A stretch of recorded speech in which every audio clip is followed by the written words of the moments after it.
చెప్పాలి, నా పర్మిషన్ తీసుకోవాలి. కనీసం చెప్పకుండా వచ్చి ఇది చేస్తే ఆనాటి డీజీపీ ఒక మాట అంటాడు, దిశ నేను అమరావతికి వస్తామంటే నా మీద చెప్పులు రాళ్లతో దాడి చేశారు. ఆయన స్టేట్మెంట్ ఇస్తాడు డీజీపీ. ప్రజాస్వామ్యంలో ప్రజలకు కోపం వచ్చినప్పుడు భావ స్వేచ్ఛ ఉందని ఒక స్టేట్మెంట్ ఇస్తాడు డీజీపీ. అదే మరి దీనిపైన కూడా వాళ్ళు స్టేట్మెంట్ ఇచ్చే పరిస్థితికి వచ్చారు. మొన్నే పుంగనూరులో రామచంద్ర యాదవ్ ఇంటిపైన దాడి చేయడం, టీడీపీ నేత గాంధీ ఇంటిపైన దాడి చేసి ఆయన కన్ను పోగొట్టడం, ఇవన్నీ కూడా దిశ కొన్ని సంఘటనలు నేను పెడుతున్నా, కొన్ని వందల సంఘటనలు ఇలాంటి జరిగాయి. నెక్స్ట్ ఇక్కడ దిశ పార్టీ ఆఫీసుల పైన ఒకటి Telugu Desam party national office, Gannavaram party Telugu Desam party, టెక్కల్లో జనసేన కార్యాలయం, ఆఫీసుల పైన దాడి చేసే సంస్కృతి ఎందుకు అధ్యక్ష తెలుగుదేశం పార్టీని పైన చేశారు? గంజాయి పెరిగిపోయింది, డ్రగ్స్ పెరిగిపోయినాయి అని నిరసన తెలియజేసి ప్రెస్ కాన్ఫరెన్స్ పెడితే మీరు ప్రెస్ కాన్ఫరెన్స్ పెడతారా అని చెప్పి దాడి చేసే పరిస్థితికి వచ్చారు అధ్యక్ష.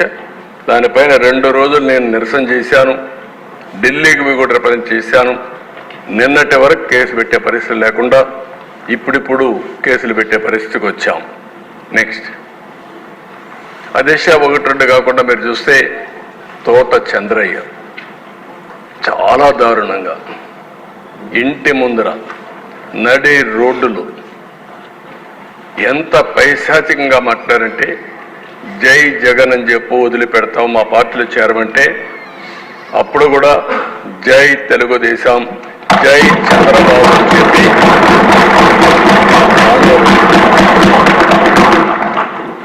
చాలా కర్కశంగా మెడ మీద కత్తి పెట్టి నరికేశారు.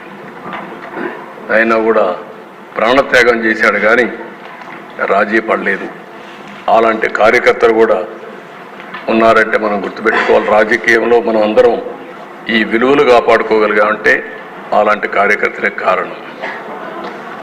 కంచర్ల జాలయ్యని టీడీపీ కార్యకర్తని పల్నాడులో దారుణంగా చంపేశారు. కడప జిల్లా ప్రొద్దుటూరులో నందం సుబ్బయ్య అవినీతి జరిగిందంటే ఆ సైట్ దగ్గరికి పోయి ఆయన ప్రెస్ కాన్ఫరెన్స్ చెప్తే అతని దారుణంగా ఆనాటి ఎమ్మెల్యే దాడి చేపించి చంపించే పరిస్థితికి వచ్చారు. ప్రకాశం జిల్లా సిద్ధవరంలో పి మునుస్వామి, అదే మరిగా గుంటూరు టీడీపీ యువనేత షేక్ హుస్సేన్ పైన దాడి చేసి చంపారు. ఇంకో పక్కన దేశ యుద్ధనపూడిలో కారుమంచి చౌదరి పైన దాడి చేసి చంపేసే పరిస్థితికి వచ్చారు. శ్రీనివాసులు రెడ్డి వైసీపీ గుండాలు కిడ్నాప్ చేసి చంపేశారు. పల్నాడులో ఎమ్మెల్యే వెంకటలక్ష్మి పైన, శేషగిరి పైన, అక్కడ మాణిక్యరావుని వీళ్ళందరిపైన దాడులు చేసి మొన్న కూడా విపరీతంగా హింసించే పరిస్థితికి వచ్చారు. నేను అడుగుతున్న ఈ సందర్భంగా వాళ్ళ పార్టీకి సంబంధించిన 2 కార్యకర్తలు మొన్న గంజాయి దాగి ఆ గంజాయి మత్తులో చంపాడని వాళ్ళ మాజీ ఎమ్మెల్యే ఒప్పుకుంటే దానిపైన ఈ మాజీ ముఖ్యమంత్రి ఢిల్లీకి వెళ్ళి లా అండ్ ఆర్డర్ ఫెయిల్ అయిందని చెప్పే పరిస్థితికి వచ్చాడు. నేను అడుగుతున్న ఈ సంఘటనలపైన ఒక్కరోజు సమీక్ష చేసిన దాఖలాలు ఉన్నాయా అని సమాధానం చెప్పమని అడుగుతున్నా. అంటే రాజకీయం ఎంత దుర్మార్గంగా చేస్తుంటే ఇది నేను రాజకీయాలకు భయపడే దిశ. నిన్న కూడా చెప్పాను, లా అండ్ ఆర్డర్ మెయింటైన్ చేయడం మన ప్రభుత్వం ఎన్డీఏ ప్రభుత్వం యొక్క బాధ్యత. తప్పకుండా మెయింటైన్ చేస్తాం. తప్పుడు రాజకీయాలు చేస్తే మాత్రం ఏమాత్రం లెక్క పెట్టుకోమని చెప్పి కూడా నేను మీకు తెలియజేస్తున్నా. నెక్స్ట్ అధ్యక్ష ఒక్కసారి మీరు చూస్తే ఎన్ని కేసులు పెట్టారంటే ప్రతిపక్ష రాజకీయ పార్టీ కార్యకలాపాలు నియంత్రించడానికి జీవో నెంబర్ 1 జీవో తీసుకొచ్చారు. మనం ఎక్కడ పోయినా మీటింగ్లు పెట్టకూడదు. ఆ జీవో వల్ల మీడియా కూడా వాళ్ళపైన జీవో తీసుకొచ్చి వాళ్ళ నియంత్రణ చేశారు. ఇంకొక పక్కన దేశ 591 కేసులు పెట్టారు.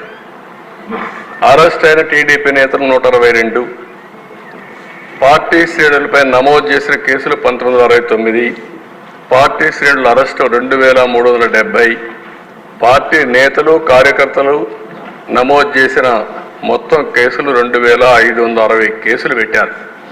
జనసేన పైన 24, పార్టీ శ్రేణులపై నమోదు 181, పార్టీ శ్రేణుల అరెస్టులు వచ్చి 71, 205 మంది పార్టీ నేతలు కార్యకర్తలపై కేసులు పెట్టే పరిస్థితికి వచ్చారు. బీజేపీ పైన 16 పెట్టారు, ఒకరిని అరెస్ట్ చేశారు. 57 పార్టీ శ్రేణులపైన కేసులు పెట్టారు. పార్టీ శ్రేణుల అరెస్టుడు 31 మంది చేశారు. మొత్తం 73 కేసులు పెట్టారు. సిపిఎం, సిపిఐ, కాంగ్రెస్, బిఎస్పి అన్ని రాజకీయ పార్టీలపైన ఎవరిని వదిలిపెట్టే పరిస్థితులు లేవు. అంటే ఏ కార్యక్రమాలు చేయకుండా కడాన హౌస్ కూడా అరెస్ట్ చేసి నిర్బంధించే పరిస్థితికి వచ్చారు. చాలా దుర్మార్గంగా చేశారు. నెక్స్ట్ అదేష ఒక రఫ్గా పెట్టాం, ఇంకా కొన్ని మిస్ అయి ఉంటాయి. Starting with Prabhakar Reddy, ex MLA 66 కేసులు. ఆయన మీద అయితే 46 సార్లు అరెస్ట్ చేశారు. 12 సార్లు 41A నోటీస్ ఇచ్చారు. చింతనే